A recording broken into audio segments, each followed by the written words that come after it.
No, I'm actually really happy with my hair. It's a choice. It's really for practical reasons. I think it works for you. So, welcome to Heroes and Generals Devstream number 44, live from Copenhagen. I have with me Reto.desji, our artiste, and I am Reto.Gargamel, the support guy. Today, is it just me or it smells like Xylander? It does. In here. It smells a little bit, yeah. It's a little bit like cilantro mixed with a little bit of xylophone and salamander. It works. Gives you a Xylander. It's a new release we have, Xylander, and people are apparently happy that they're all rich now with the credits they're earning. They're making a lot of credits. And so also we have we are kind of gathering data about the new Soviet. I was going to say assault rifle. It's a automatic rifle. Yeah, the AVS-36. The AVS-36. It's interesting that half the people are saying it should be nerfed, and the other half are saying it should be buffed. So that's a good sign. It means this happens every single time we make a new weapon. But it should be divided like that, because if it's not divided, then definitely there is something that needs to be adjusted. So, but we are looking at balance as always, and we'll probably adjust things as we go along. Yeah, actually, I sit right next to Reto.desji, who is in charge of tweaking the weapons and lots of other things. And people who are on the forums going nuts with the nerf buff threats, you gotta understand that every time we release something new, we look at it, we look at the statistics of it after it's been released. And we look at people's opinion of it. Yeah, and also in people's opinion, but mostly about nerfs and buffs, we look at statistics. And then we tweak it in the next build. So, you don't have to tell us if you think it's OP or UP. We'll figure that out. We'll find out. I just got a reminder that we just pulled the stats just now, a few seconds ago. And one thing that we're really happy with is we measured that the median frame rate has gone up from 39 to 46 since the X update. So that means everybody's getting more frames per second right now. So that's also another thing that we've been working on. And it worked, apparently. It worked. So a little bit more frames per second for everybody. That's always a good thing. And at the end, as we said, like median means not average. It's basically you take all the players and you pick the one that has the value in the middle of the sample group. Anyway, I tried to explain it once. I think people were like just... So it filters out the outliers, but exactly. So most people got more frames per second. Most people got more frames per second. That's awesome. The AVS, we said that it was delayed, and there was basically we would like today, I think, to talk a little bit about how complicated it is to make weapons. Yeah, and I think that's just also because of am I kind of stepping into your intro? No, it'll be fine from the start. But considering how people react to new weapons, even with they seemingly don't know that we will tweak it the next build, the stats, and we thought that it would be a good idea to just come in here and talk about the process of making a weapon from the early conceptualization and all the way into releasing it and post-release. We've had some success on other dev streams talking about how we build things. So, and since we're not ready to talk about any future stuff yet, because he's been working on a lot of future stuff. It's too early to show it. Some of it we don't know if it's going to make it for the deadline for the next build. So before we start talking about stuff, we're going to make sure that we know what's going into the next build. But Desji here has been very busy, with really fun stuff. So, but later. Now, today we're just going to do like a behind the scenes show you how some of our tech works and how our process is. So maybe you'll better understand the time and the effort that goes into making these weapons. Maybe we could show the picture of the That's the ABS. The ABS, right? Just in case just to make sure we're talking about the same thing. Actually, I am going to take you through a weapon from conceptualization to release. It's not going to be the ABS because I didn't make the ABS. Yeah, and it's easier to explain something that you made exactly than something that somebody else made. So and Reto.desji, who normally makes all of the weapons or most of the weapons, he is not here right now. I think he's on vacation, and he's also screen shy, so he wouldn't be on here. But I did some weapons for the Timoshenko build way back when we had to launch the Soviet faction. There was a lot of pressure on Reto, so he called me in to help him. So I'm going to go through how we made the PPD-40, the Soviet Tier 1 submachine gun. Right. So, take it away. All right.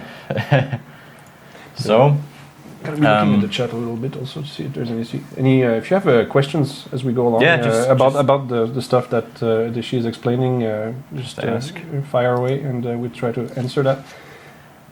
So what are we looking at? This is Softimage. Yeah, this is Softimage. This is the program in which we do most of our graphics works. And also our level design. Most of our level design is also inside Softimage. We have a lot of plugins that are in-house plugins that are meant to bridge our engine and Softimage. So, because that's one of the things, our game engine, that's something that the devs at Reto made themselves. Yeah, it's in-house. Right, because that's the one that's Retox. Right? Yeah, Retox. It's called Retox. Yeah. So everything that goes into it is basically. Yeah, most of the graphics comes from here, and this is like a standard 3D package. Cool. But before you even go in there, yep. You have to do a bit of pre-production, and I thought we could talk about how do we decide what weapon goes into the game, and how does that come about.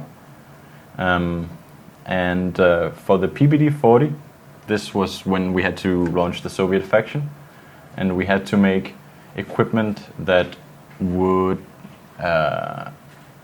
mirror or closely resemble the equipment that the other two factions had at the time. And the PPD-40 was envisioned as the Tier 1 SMG. Right. So that's kind of the task. From a game design perspective, we needed a Tier 1 SMG for the Soviet faction. And that's the first kind of order of business. That comes down from game management.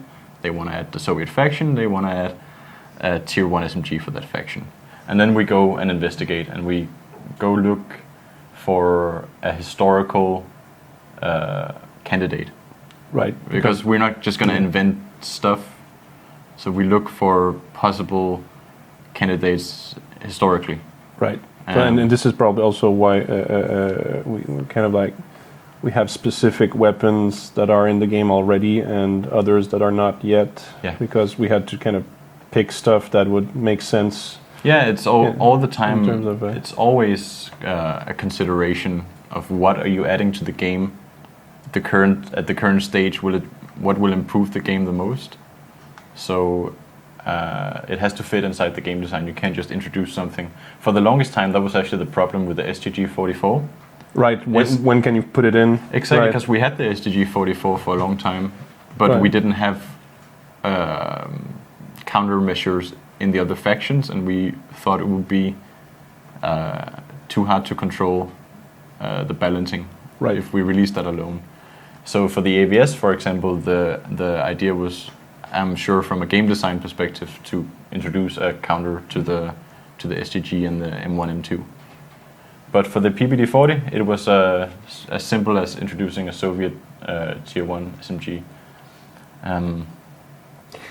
I just read something funny. I thought you'd really like to. There's a guy called I'm pretty sure it's the guy who used to be called When is the STG coming out? Now he's called When is the Panther coming out? and he's saying, tell Desji that we need more house layouts, and because I already know how all the interiors of all the houses. I wouldn't know anything about that.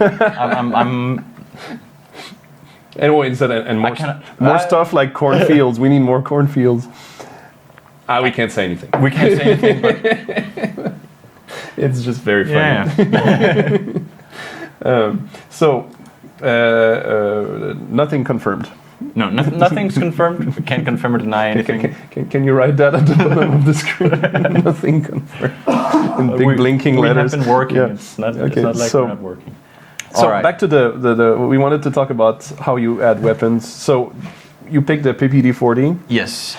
And then what happens? Then once you've decided that the PPD-40 will fill out the role in the game design, then it goes to the artist. And that would be Reto in most cases, or in this case it was me, who's going to do the modeling. And at that point, the artist, in this case me, starts looking for reference material, and that is like pictures and that blueprints? is scouring the internet and books and for all the information you could possibly find about the thing you're going to make. So. And the more detailed your reference search is, the better your end product will be. So that's like a day at least. So just sitting there, investigating, finding pictures. I would have brought the pictures in here, like my folder, my reference folder, but I think lots of those pictures are trademarked to some. Oh, so we can't show that. So I can't show that on the internet because it's not ours to show. No. Yeah. But that's the first part of the process. Actually, I was wondering. I think we published a few pictures of the when we went to the Arsenal Museum. Yeah. On the blog, and I was thinking because at the Arsenal Museum we got like a whole bunch of German weapons and Allied weapons and. I think someone took photos. So yeah. I mean, I remember that a few of our photo enthusiasts like had they went nuts with all the displays and. Because I'm thinking that's also how you go and find some. And even is also looking up videos. I had a wonderful video on the PPD-40 of assembling and disassembling the PPD-40 and shooting the PPD-40 and shooting it in slow motion so I could see the firing mechanism. That was wonderful to have. If you have the YouTube link, I guess eventually I could just share it on the. Yeah, I don't think I have it laying around. No, but I could just look for it here while you load up the first file, I guess, that you have. So once you have all the reference and now it's purely a graphics task now. The first thing you have to do inside the 3D package is to make the high-res. And this is the high-res that I made for the PPD-40. And what I mean by high-res is high resolution. It means that at that point you don't care about how many polygons are in the mesh, in the model. You only care about shape. It's all about recreating the shape of the thing you want to model, and hopefully in as high detail as you can. So if you see here, I even modeled something like the range finder, like the little details on here. I just turn off wireframe, so you can see this detail. This kind of model cannot go into a game engine. This kind of model is very, very heavy because it has all this detailed modeled as geometry. But we're going to turn that into a game mesh later. So yeah, you can see it's very important to get to model the right material. So if you make an edge, for example, on a metal part, edges on metal parts tend to be sharper than a wooden part. For example, wood tends to get kind of ground down. Yeah. So in order for the model to look right when it's all finished, you have to, when you're doing the high res, really be careful with what kind of material are you modeling. So that's what you're doing when you're modeling the high res. And again, you don't care about poly count at all. It's you just throw as many polygons as you need to get the shape. You can see even down here. Yeah. I've modeled the screws and. Right. Which is absolutely not a polygon in the game, right? No, if that was a polygon in the game, you would be looking at more than the median of player base would lose a lot of frames per second with the Xylander update if we did that sort of thing, and that's of course. You'll notice that I didn't do the magazine. That's because the magazine for this gun is the same magazine as on the PPSH 41. And there's no reason to make the same magazine twice. If you have the magazine as a resource, if you need to edit the magazine later, you only need to edit that one magazine. So does that mean that like every time you have a weapon in game that has a detachable magazine, it's always a separate object? Depends. There are some bolt action rifles and stuff like that. It's not necessarily a separate object. It depends on the situation. But this part is just pure sculpting and building things. You can see I even built internals, like the spring and the bolt. If I hide this, you can see I actually had a very accurate CAD model of the bolt and how a bolt looks in a PPD-40, and I modeled that even down to every little detail. Nice. It's about being as accurate as you can and having as much detail as you can, because the idea is that the high-res is going to be this object of like pristine graphical quality that you can always go back to. So if you want to upgrade your graphics, maybe you can always go back to the high-res. So you start by making something that's as good as it can be, and then you make it. Yeah, you make a compromise with performance and quick render. If you save the high-res, the idea is that you can go back and you can always get more detail if you have the graphical capability. This is also the basis for all the high-res shop pictures, right? And actually, it's not. Not always. Okay. Sometimes depends, because this does not have textures. Right. No, but I mean the model itself. I don't think it is. I'm not quite sure actually what he uses. Okay, so let's not say something that. No, I think he actually uses the game mesh.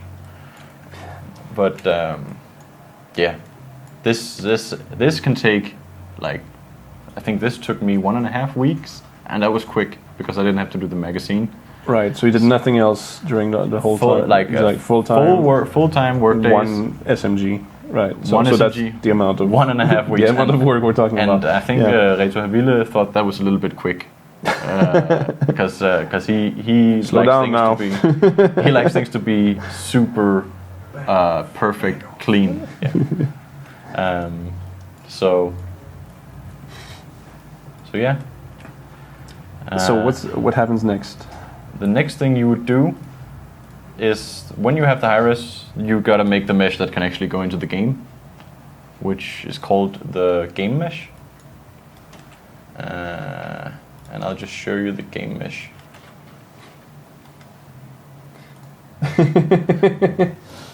There's a message from player Nesnanov who says, "Young guy from the left, you rock. My wife wants children from you." That's very generous. My girlfriend will be so upset by this. He's spoken for. Yeah. All right, so this is the game mesh. Silly internet. And looking at the game mesh, you can see the wireframe is much more simple. This is something, I actually don't know how much it is. I guess you can get a count for the. Yeah. So, okay, this is actually still 10,000 triangles. No way. but yeah. No way. Really? And in the game, I mean, is there a lower resolution than that? There is. There is, right? Okay. But this is the one you start doing. This is the one that is right up in the camera's face. Right. This is the one you see in first-person mode. You don't see it that much other than that. So it kind of makes sense that you have a lot of polygons because it's the closest thing to your camera. Yeah, but you see it all the time, and exactly. yeah. And you'd actually notice that when you're building the game mesh, I do a lot of environment stuff as well. And environment stuff you kind of have to see from all kinds of angles and far away and up close. But a weapon, when you model the game mesh, you got to think about the fact that most people see the gun from this kind of angle, and kind of a rookie mistake when you're modeling a game mesh is to kind of disperse the detail evenly, so you have as much detail out on the tip of the weapon as you do on the back, but the back of the weapon is huge in the screen. Right. So this round piece here, that has to be round. I mean, this piece here, that could be much fewer polygons, and nobody would notice if this piece was round. So when you're building the game mesh, it's important to have a correct dispersal of polygons and try to crunch it down as much as you can. It's also important to build certain things as separate geometry, things that the animator later has to move separately. So for example, I can't just build, well, I did here, but I'm sure I separated that later. This is the bolt, and the bolt will have to move back when the weapon is fired. So if that is connected to the rest of the weapon, that would be a problem for the animator. But so you have to make sure you can move that. So that's also your consideration when you're building the game mesh. And same with the magazine, of course. This was already made for me, the trigger and you have to make it so that this little ring can like move when you're shooting, rotate, I see what you mean. Yeah. So once you're satisfied with the game mesh, you have to, of course, you also have to make it sort of fit the high-res mesh as much as you can. But once you're done with it, you need to put some texture on it, and in order to put a texture on it, you have to unwrap it. And what I mean by unwrapping is, chime in with questions anytime if you want. It's something unrelated. Sorry, I just wanted to answer that here. I can talk about this for a long time. So. No, what I mean by unwrapping is that if you look at these points called vertices, these points are kind of, they have, if you look over here, they have a position in X, Y, and Z. That's because they're a 3D model. So the point is defined by its coordinates in X, Y, and Z. I guess you can show the origin, the axis there. So X, Y, and Z is these three. Yes. You got X, Y. What would you call that? Axis, Y, right? And X and Z. So yeah, and so you were saying, so you have each vertex has a. It has a point in three-dimensional space, but in order for you to put a texture on it, a texture is an image, and an image is two-dimensional. So you need to convert the points into a two-dimensional thing, and that's unwrapping. So what you do is you give them another set of coordinates that are called U and V, and those are the UVs of the mesh. And so that means I'll just show you. Right, this thing here. Look, these are the UVs for the PVD-40 game mesh, and you can see here the points are placed. You can see these are U and V coordinates, and if I choose this point has U 0.831 and 0.863 as V. That's its coordinates in 2D space, and that same point, I don't know. Well, you can see here that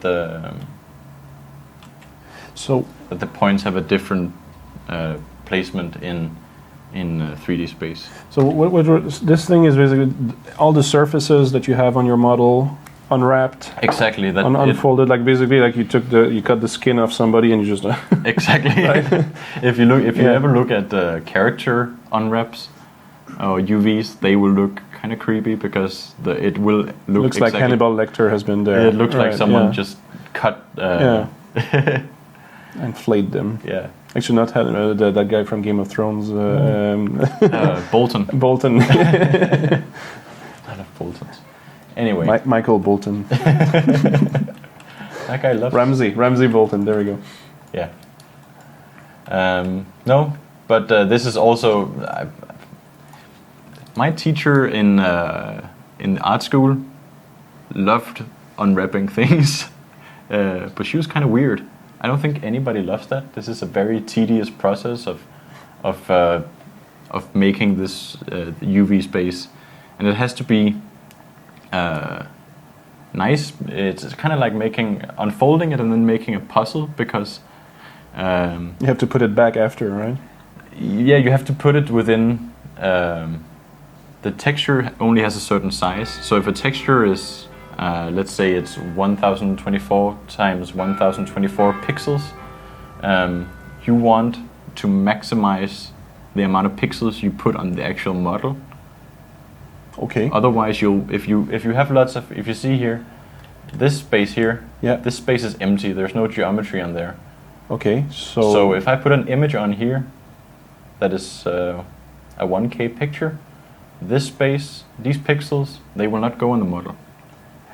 So you want to make a small picture where all the pixels will be used ideally, to save some loading. Because you don't have infinite memory and infinite resources, so you have to optimize. So it's about putting them as close together as you can, while also maintaining that the pieces have the size. You can't scale them too much, because if you scale them, then there will be a difference in how detailed the texture is across the model. So this is kind of a nitpicky process of unwrapping. And my least favorite part of making anything. But once you're done with that, you can do the awesome thing, which is you take the high-res and you bake it onto the low-res, into the texture space. I know that sounds kind of weird to say. What it's actually doing is you take the low-res, and from the surface of the low-res, it will kind of cast rays out of the model. Okay. And it'll calculate when it's hitting the high-res, and it will turn. It will look at what the angle and depth of the place it hits is, and it will turn that into a texture, which is called a normal map. And I'll just show you how that looks. This is the normal map. Right. So this is how the high-res looks when it's projected onto my low-res. low-res. So all the details that you saw me model before, like the screws. Oh yeah, okay, I see. See? So all the stuff you would have lost otherwise. That's not in the low-res, but Right. that detail is now there in the texture. Right. Not in the mesh, but in the texture. You see? That. So yeah, that's the space. low-res that has no strap fixtures, But no strap mount. But it's in the texture now. Right.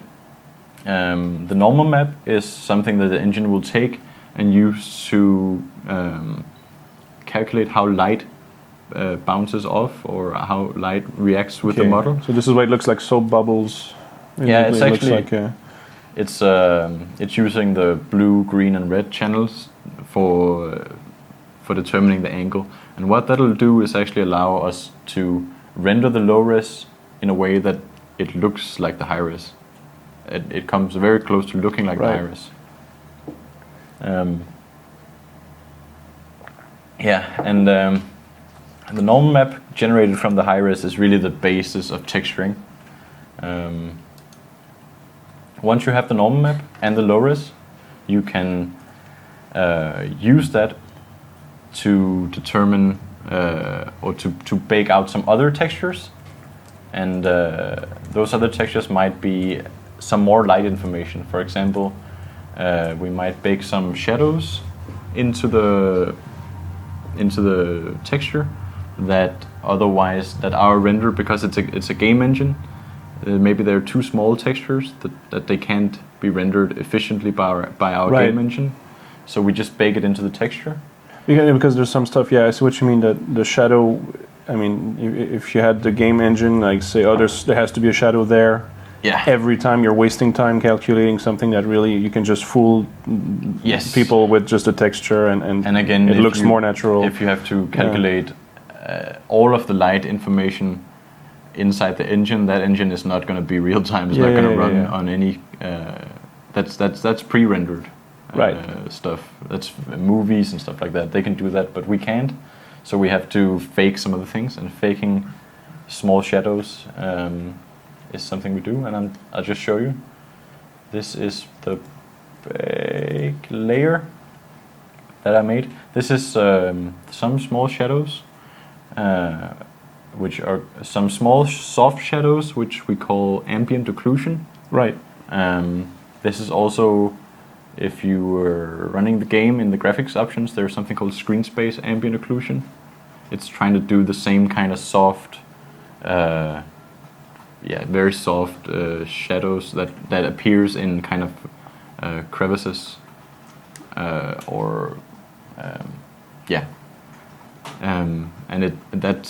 it's also trying to do that in the game engine. And this is just me baking the ambient occlusion into the into the texture. So the baking, it contains not just occlusion, it also contains some concavity, which is like very concave aspects of the model will become darker. Right. And convexity, which means that protrusions will become lighter. So, for example, an edge will get a highlight. And that's the light information that you get. And I just want to show you step by step how it looks when you add these things to the mesh. Oh, because you can do that. Nice. Yes. So nice. If we're looking at this, I was kind of waiting for something like that. It's gonna you're gonna see the magic black now. magic. This is the mesh, just no texture, no nothing. If we add the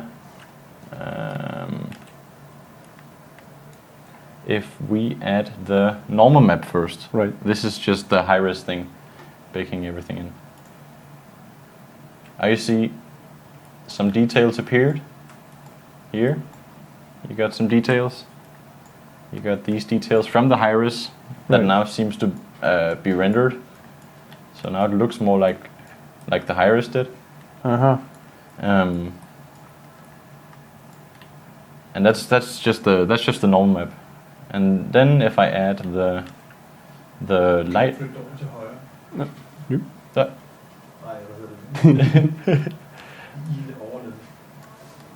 Okay.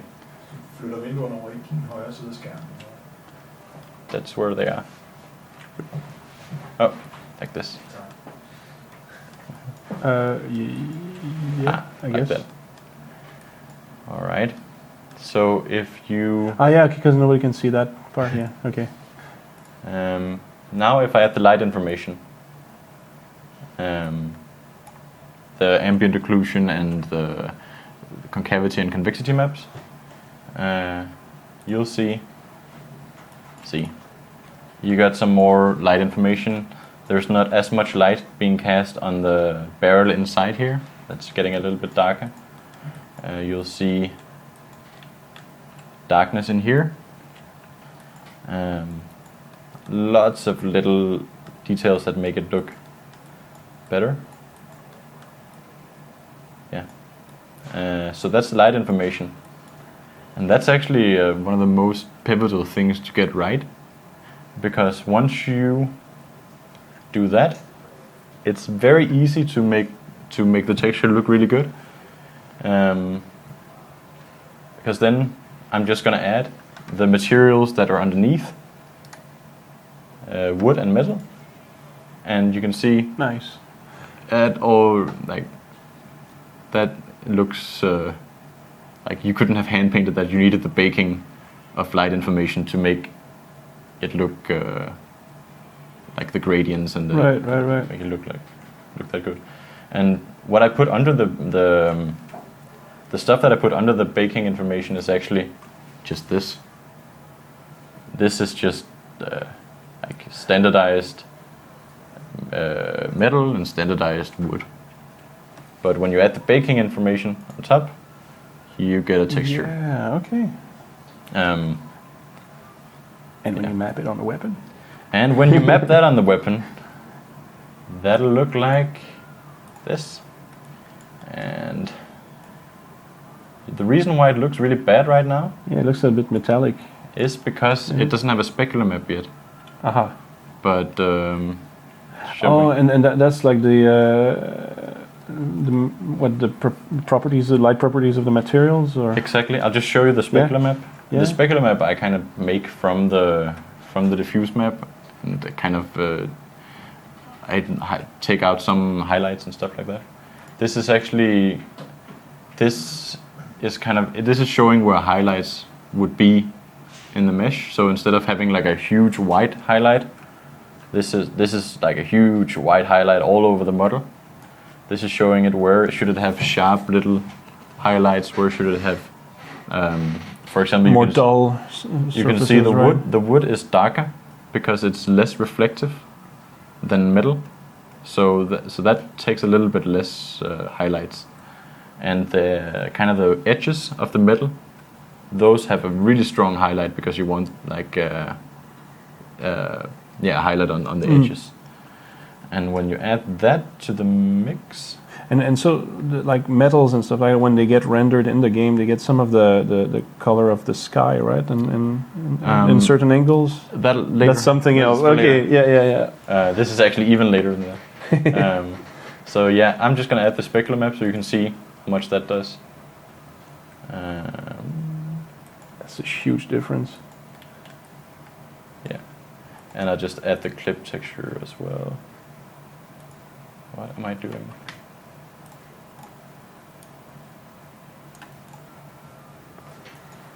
So yeah, I'll just take off the wireframe.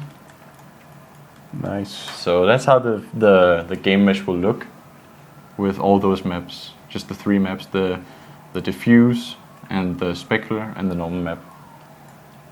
And that's almost what you see in game. What you see in game is actually more awesome because, as you said, this shader that I'm using here, the material that I put on is very simple. This is just for showing stuff inside the soft image. But our shader, our material inside the game actually has some reflections on metal. For example, it will reflect. It has screen space of reflections, so it will reflect. If there's a cornfield, like there are plenty of cornfields in our game, it'll reflect the cornfield below the gun and the sky above it, and that'll help integrate the weapon into the scene, make it seem more realistic. But yeah, this is. It's really really impressive how it suddenly looks like metal. I've also done some more things like use the convexity map. The one that finds the edges, and then I've used that to filter scratches in the middle. So where there's an edge in the middle, there will be little scratches. So for example, there was a steep edge in the lettering of the high-res in the 1940, so that gets some scratches. And here, get some scratches. Here. That's pretty cool. See? Well, So nice. Actually, unless you wanted to show more of the, is this the that's the presentation? No, that's not the presentation. Oh, you're not done. I'm not done. No way. You think it's easy to add a weapon? It's not. Because there's a thing we wanted to show. Maybe like just as a little break. There's a guy who has a custom. If you look at the Twitch folder, in the if you go into your, I'm just gonna steal that for a second. Just wanted to show that. Where is it? There you go. Where did it go? This guy. Check this out. So it's kind of like just a quick break, from commercial break. So, come on. Yes. Open the web browser. Maybe the check this out. Light baking lecture was a little bit too much. Custom, tower chassis. That's crazy. It's a PC case, I guess. It's awesome. It's really impressive. It's a guy called Netzus. I'm not sure how you're supposed to pronounce his name. Nezzus, so Netzus. It's, really cool with this. Actually, this logo, we don't really use it a lot, right? I always liked it. It's the old logo, but it's pretty cool. I always liked it. So that's awesome. Yeah. All right, just showing that off. Pretty cool. Thanks for sharing that with us. I'm going to let you get back to... Oh, wait, that's not the right thing. The soft image. Yes. Oh, so basically, this is the mesh you're seeing in the game. But it's not just modeling, of course. As I said, this is the one that you see when you're right close to the weapon. This is the one you see in first person, but we can't have that. We can't have 10,000 triangles running around on every soldier, so we have to make another level of detail. I'll just show you that one. This one uses the same textural coordinates as the other one, but and suddenly you have less this polygons. Is much more optimized when it comes to polygons. Okay, and this is what you see in third person. This is what you see in third person after like 50 meters or even like 20 meters or something. And people don't notice this because if you're looking, if you're in the game, this kind of distance, people won't even notice that that they're exchanged. But this is what it looks like in level of distance. Right. Once you've done that, you've only made the graphical assets. There's a whole bunch of other things you have to do. Namely, you have to set it up to work in the game and animate it. And I have another scene for that. Here.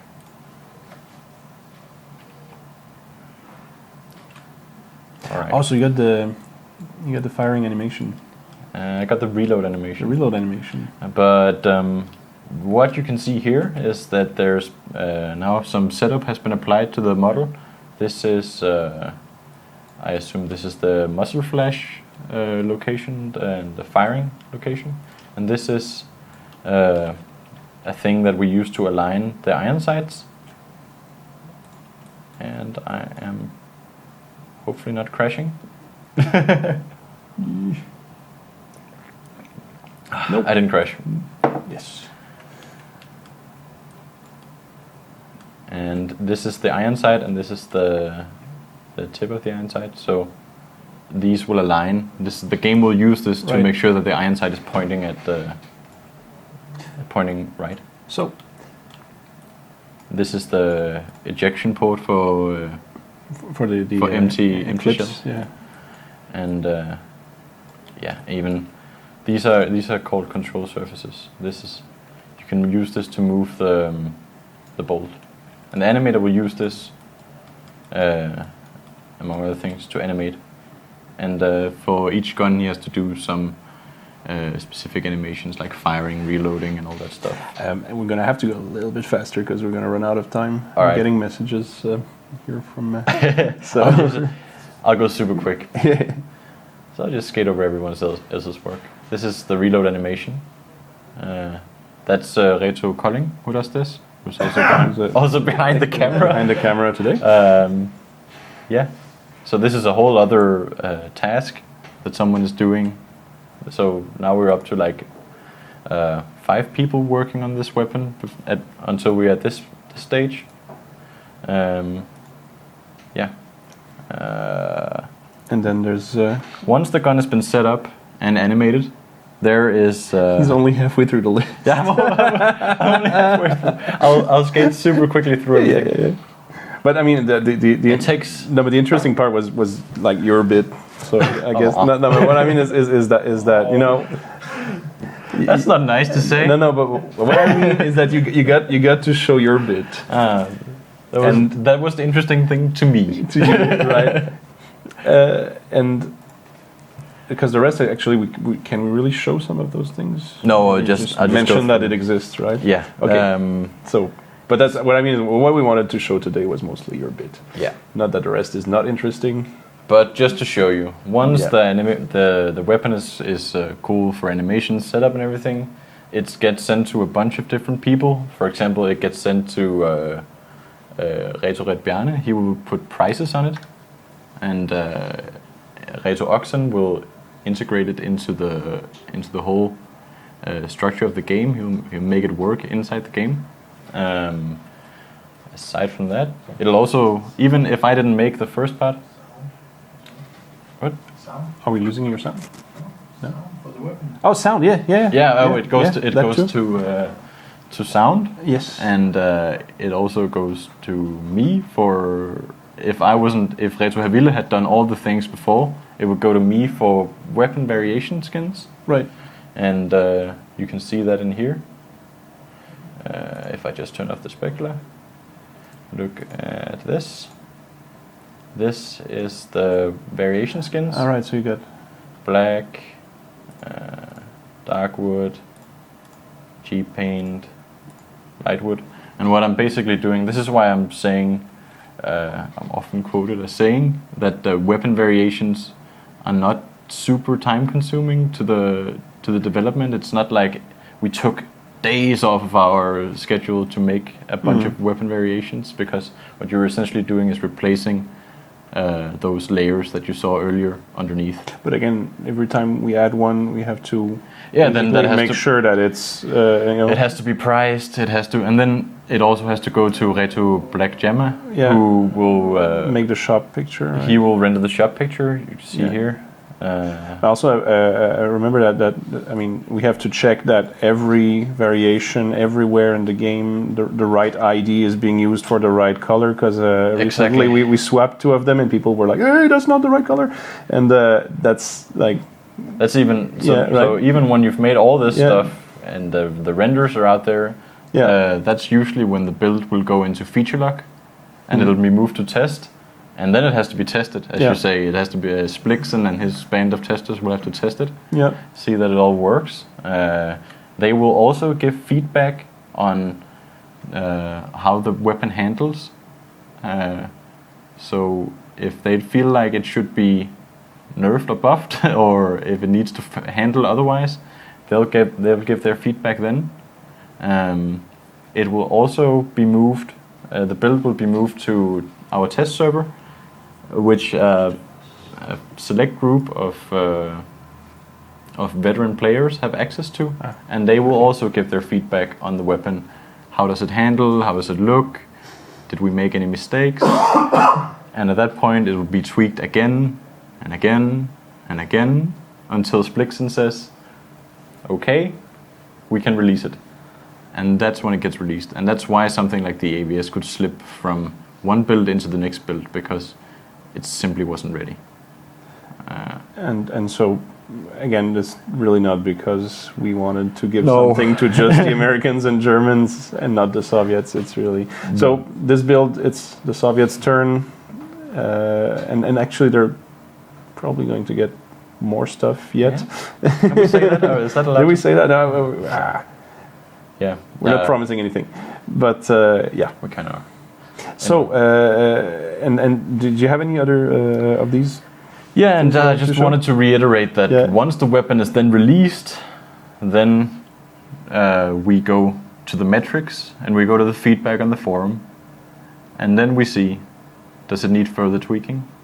and we can still release if, for example, many times a lot of weapon skins or variants didn't make it into the build that released the weapon, but they make it into the build later. So that means we're never really stopping with the working on the weapon. So it's a continual process. So a weapon isn't just done when it's released. And by the time we've gone through this entire loop that I've gone through, this took a long time for me to talk about, but it takes like, I would say 2, 3, 4 months in some cases to actually in production time. So when you see a weapon released, it's like 2.5 months since we started talking about doing it, you know. So it's a long process. So that's also probably why we here don't try not to make any promises until.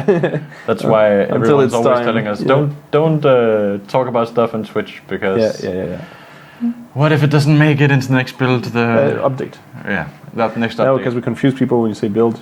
Sorry. We have to remember to use the next update. But if it doesn't make it into the next update, then you guys will be upset, and we don't want you upset. So there was another thing I was supposed to point out, which was that at some point earlier, people in the chat were talking about where they could join clans. No. And it's not just, I think probably, I'm not sure, probably Robotron put the link in there. If not, it's on the wiki. Do you see the wiki thingy? It's not there, right? No. Okay, but if you go to our wiki, can you actually go to it on Chrome or whatever? So if you go to heroesandgenerals.gamepedia.com, you should probably have it.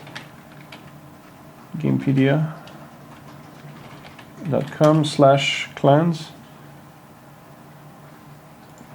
Yeah. And /clans. You have there the page on how to join clans, because they recruit also on our forums, but I guess this page also is a good place to see a list of what's going on. And I don't know, somebody is telling me something here. No, never mind. So can we see actually down there? Okay, so this is how they did it. So let's say let's join a German clan, for example, and then you have a list of basically well, these are the guys who manifested themselves on the wiki. But if you have a clan, you can just add it to this. Yeah, there's actually no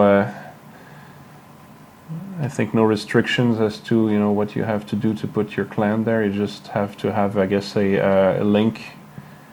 Like if you go see these guys. Silent Seventh, I've never heard of these guys before, but interesting. So they have, okay, so it's a wiki page, but I guess you can also have, there you go, that's their clan website, and this one is an Australian clan. There you go. So you have all kinds of clans that make their own websites, which is always cool, so that's one of the ways you can find a clan to join. Yeah, you can also join the public TeamSpeak. Yeah, which I don't have a link for, but no, I don't have it either. Yeah, but there's a public TeamSpeak server where people will can go to the forum. But the thing with TeamSpeak also is again, it's kind of no man's land for us. Like we don't run it, we don't moderate it, we don't just saying is like it's out there. The wiki, at least, we have some kind of control over. So, this being said, this is your paper. Mine is here. My paper is done, man. Your paper is done. We had to give also a little shout out to the. Can you go to the Battle Vision contest? Yes, I can, and I can. The link is in the folder somewhere, I think. Yes, right there.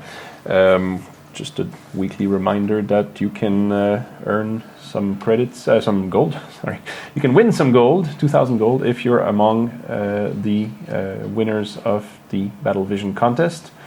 And this is an old thread. What's the deal with that? Sorry. Television, old thread. Oh no! Did they make a new thread? Did they? I'm not sure where the new one went. Okay, but this is an old link, so there's a new link somewhere. I'll let you have fun finding it.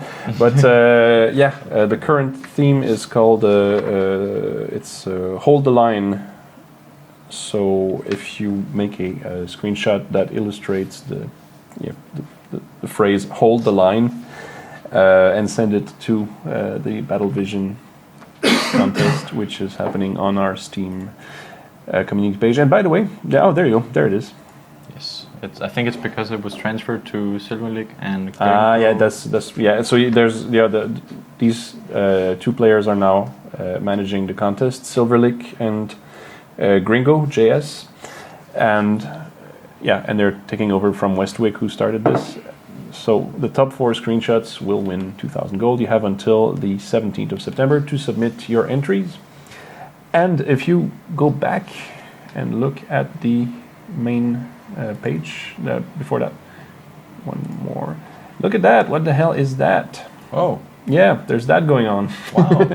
So another voucher, promo voucher, is happening this weekend, and I think the code is active right now, if I'm not mistaken, and it's until. Can we? Yep. There you go. It's good until Tuesday at 1 a.m. U.S. East Coast time or 7 a.m. Central European summer time. And we are giving away 200 gold this weekend for basically the Xylander update.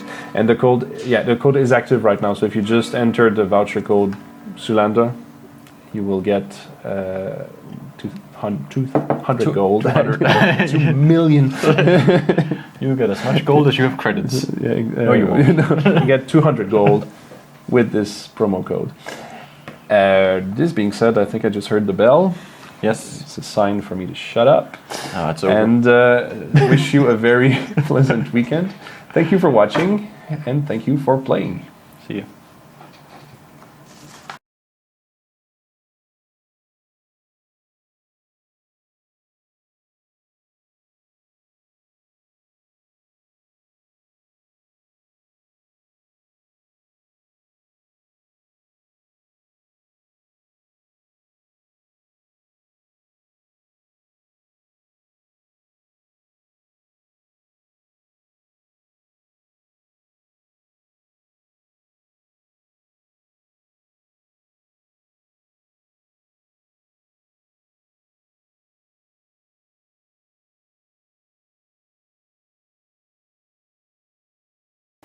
You do it. Let's try. Hello again. Are you still there? I forgot a few things. We wanted to give a shout out to our streamers. No, they're already. What? It's gone? Yeah. What's gone? I don't know how to do it in your stream. Oh yeah. No. Bye bye.